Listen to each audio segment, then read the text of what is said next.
About today, we have a presentation by Josephine Bernickel. She is Policy Officer and Organizational Officer at the Federal Ministry for Digital Transformation and Government Modernization in Germany, and she will present the topic Behind the Boxes, Structuring Organizations. But she will, of course, tell more. So we will have this brief introduction on our side, then we will leave to Josephine the floor, and finally we will have this Q&A. But what does iLab do? Digital Innovation Lab, iLab for short. Well, we provide light governance for simplifying the launch of innovative proof of concept and prototypes inside the Commission. So we reduced a lot the bureaucratic hassle for launching these innovative initiatives. We also provide a centralized overview of all innovative initiatives into a dashboard, where basically you can see what is going on from a digital innovation point of view inside the whole EC across different directorates and executive agencies. Finally, we provide physical labs where colleagues can get together, brainstorm and co-create together, but also trainings and also tools, especially our digital innovation toolkit that is available on our website and that you can download and use. Furthermore, we created a community of innovators, and we run this kind of virtual and in-presence webinars and events to share knowledge and best practices inside the community. So this is all from me. I will now stop sharing the screen, leave the floor to Josephine, and please enjoy the presentation. Thank you so much.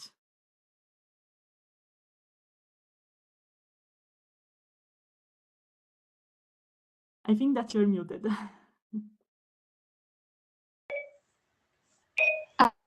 Oh, hello. Can you hear me? There's a problem with the... Wait. I think that, voila, maybe we should mute ourselves. There was a bit of an echo. Can you try now? Is it better now?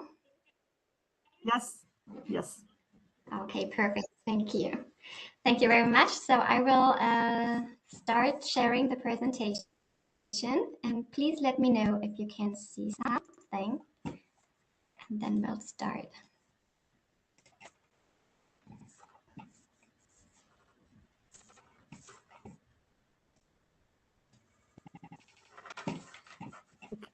Okay, we can see it, but it's not in full screen mode.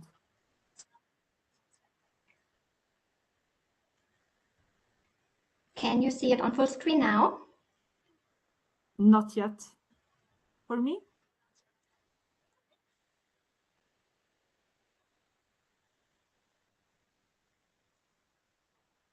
I hope it works in a few seconds because I have it on full screen here. Okay, maybe it's just me. I don't know, Juliana, if you can see it in full screen mode. No, it's not in full screen mode yet, but yes. Okay.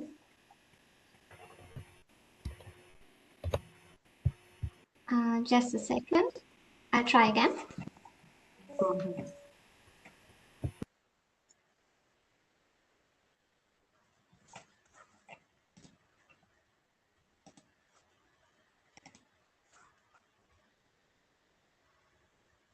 Can you see it in full screen now? Yes, it works.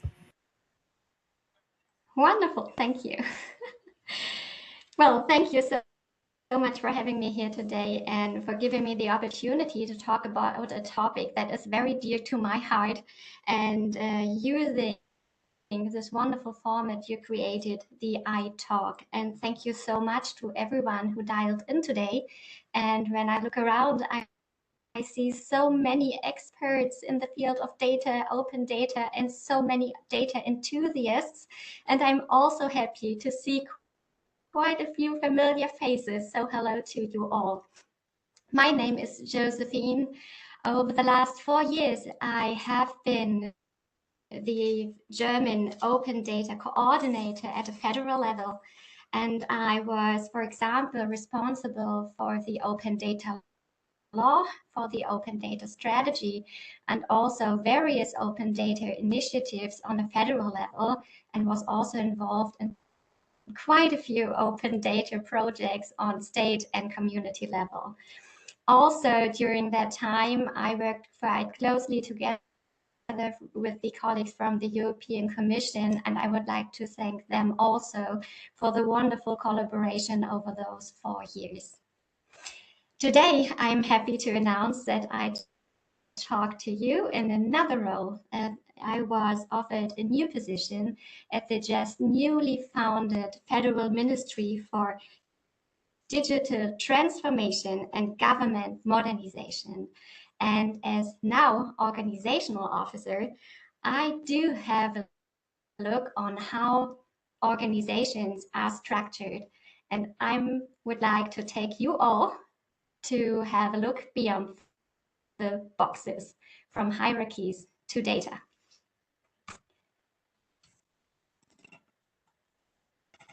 And I would like to give us all a little question. For example, like, can you imagine what the 3 most looked up data sets in an organization or in your organization are? Perhaps you have a few data sets in mind or that come to mind quite quickly. I asked a few colleagues and friends and so on what they think the most looked up data sets in organizations are. And I would like to change those responses with you. The first thing, or ranked place 3, so to say, was looking for information what's new. For example, using internal news updates that are published in the intranet of an organization. Ranked place 2 was to answer the question, what's to eat? So the data set that contains the canteen menu is also one of the most looked up data sets in an organization. Especially at this time of the day, quite a few people do have a look at the canteen menu. But what sticks out is what was named by everybody. It was the question on the data set that shows who does what, and that contains the organizational chart. And that is something I would like to have a look on with you today in the iTalk. And I would like to give this intro to you because the organizational charts are usually not just boxes and lines. They contain actually much more, and what that can be, I would like to share with you. Where do we stand at the moment? Usually, as we all know, and I believe everybody of you has an organizational chart in there, each and individual organization knows that such a chart includes hierarchies and responsibilities. The detail is varies usually a little bit with more or less or additional information, but all in all, an organizational chart always includes hierarchies and responsibilities. And what nearly all organizational charts have in common is that them are still published in a PDF format. So I would like to ask you to think about your very own organization, how organizational charts are published. Is it still in PDF format? And how are they created? In my case, usually what I've seen is that organizational charts are actually painted, drawn in various ways to make them more readable, more tangible for humans.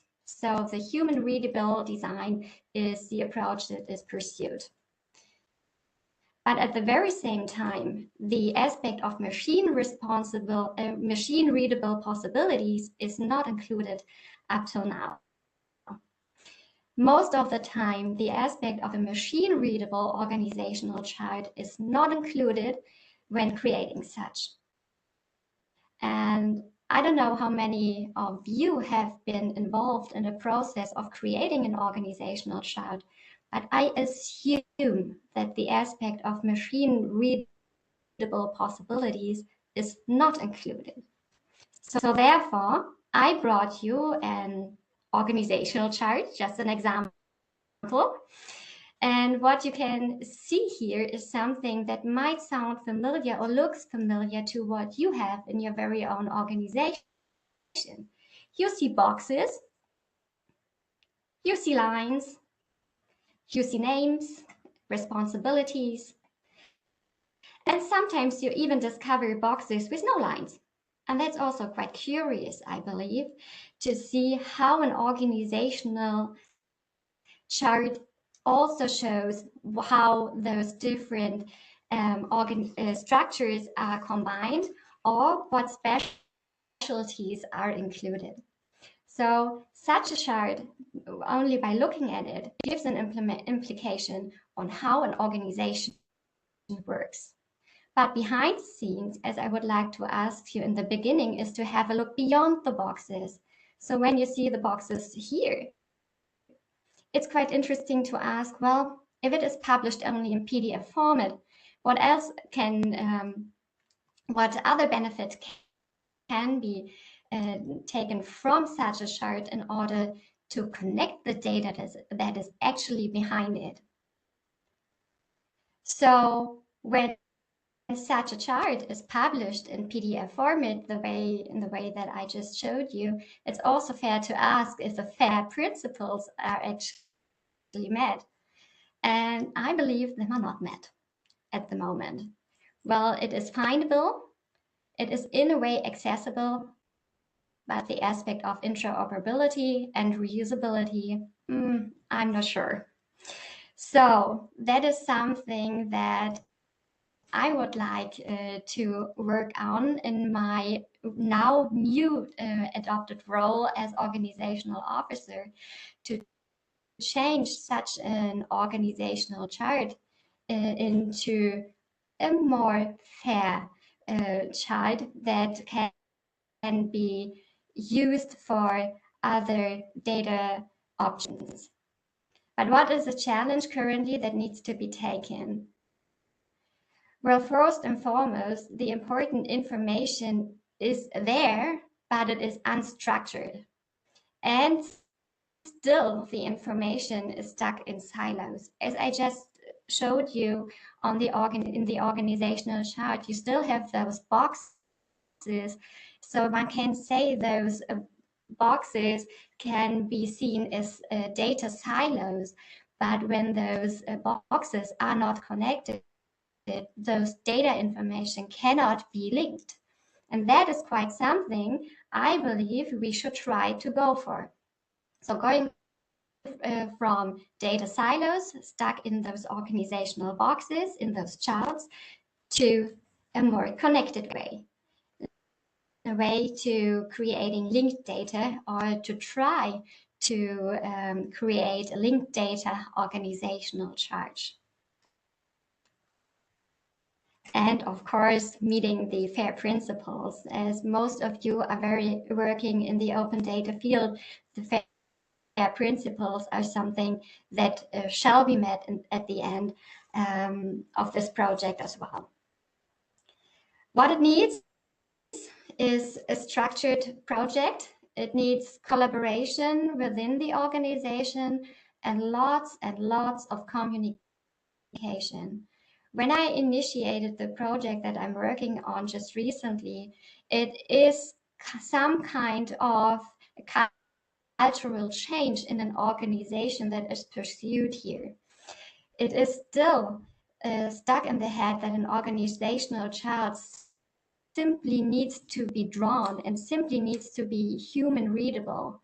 The aspect of machine readability is still not seen is still not seen by many people, and I'm continuously working on showing the benefits of linked data and to provide also opportunities for reusing data coming from an organizational chart, such as the one I just showed you. And it needs continuous communication and to also a little bit of convincing to try in this new approach in the organization. But as the just newly founded Federal Ministry for Digital Transformation and Government Modernization not only carries the name modernization, it also wants to live modernization. So therefore, we initiated this project and try to establish and create a machine-readable approach in order to lead a little path towards a data-driven organization. And that is also the ambition that I'm striving for. I'm striving for the idea of combining human-readable and machine-readable necessities, not only for the organizational chart itself, but for everyone that can benefit from it. An organizational chart is today published also on our German open data portal, GovData, but at the very same time, it is actually not open data when you look at the FAIR principles. So it is my personal ambition actually to pursue that idea that we can publish one day an actual open data, machine-readable, interoperable, reusable organizational chart. Also, the information in the organization and especially in the chart still needs to be accessible and understandable, not only for machines, also for humans. And I also have to keep in mind that reducing barriers is also an aspect in the project. And in the end, as I earlier said, I would like to increase the data reuse of information published in an organizational chart. So all those different aspects that have been part for many years of my work when I was responsible for open data still carries on in my work now when taking care of the organizational chart and everything that is included here. And last but not least, I would like to point out one very important aspect. It's important to bridge the gap between the traditional organizational design and the modern data-driven organizational necessities, leading towards a data-driven organization. As time shows, linked data itself can be a very important aspect here. And I would like to try that out with this new project on machine-readable organizational charts. And how do I do that? Well, first of all, you gotta have the support from the people in charge. Check. You also gotta find like-minded partners within the organization, and that is a very important part. So I looked around and found wonderful colleagues who support me in the project and who are also pursuing the idea of a data-driven organization and who also carry the ideas of open data. And also specialists need to be involved if needed. And it's quite helpful to have a few specialists on hand when realizing such a new project. And also to understand this project of an organizational chart as a major change process.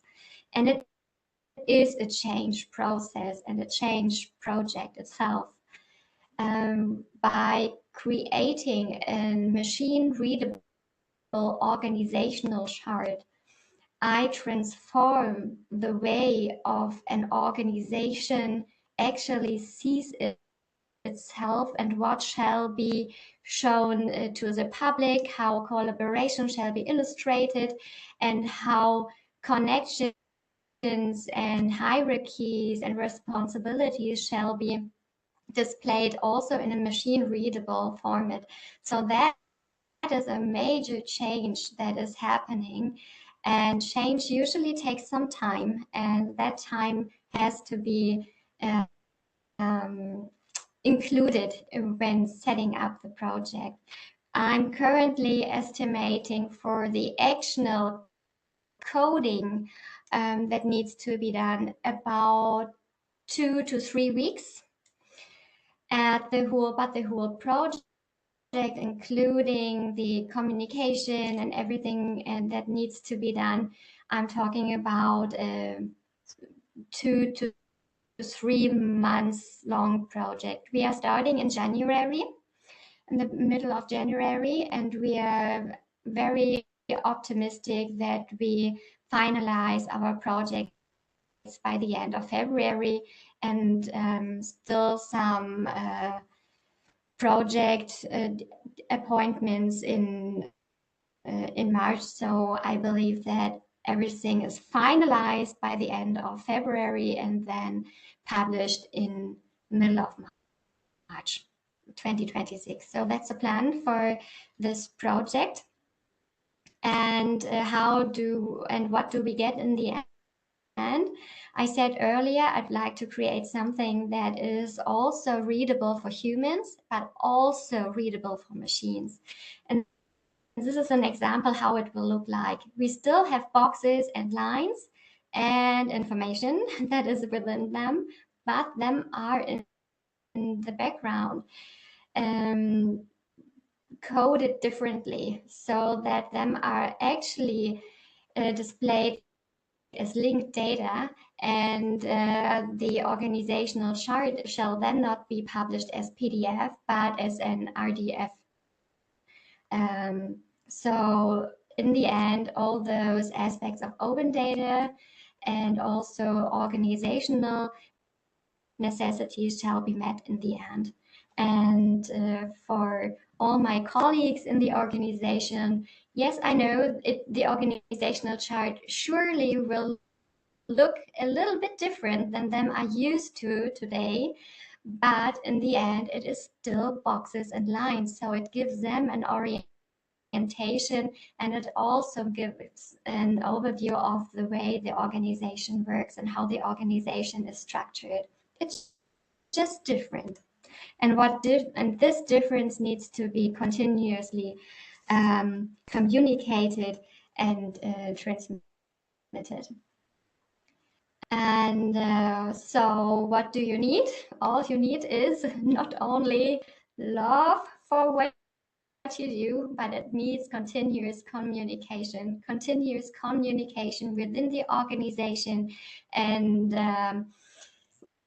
with everyone involved. So everyone is on board with the project and carries on this idea of a data-driven organization.